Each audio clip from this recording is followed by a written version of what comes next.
Welcome to Back to the Bible. You're listening to A Time to be Renewed by Wiersbe. June 21. The real thing. The new covenant Christian has reality. We are not depending on a high priest on earth who annually visits the Holy of Holies in a temporary sanctuary. We depend on the heavenly high priest who has entered once and for all into the eternal sanctuary. There he represents us before God, and he always will. Beware of trusting anything that is made with hands for your spiritual life. It will not last. The tabernacle was replaced by Solomon's temple, and that temple was destroyed by the Babylonians.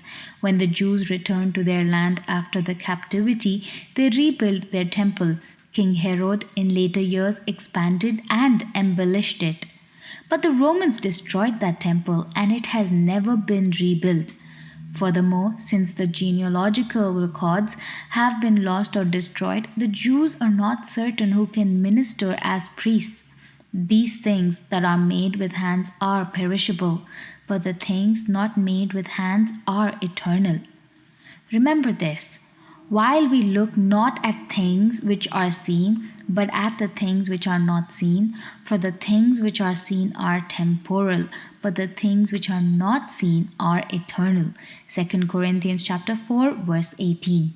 Consider 2 Corinthians chapter 5 verse 1, Hebrews chapter 9 verse 24, 1 Peter chapter 1 verses 13 to 14.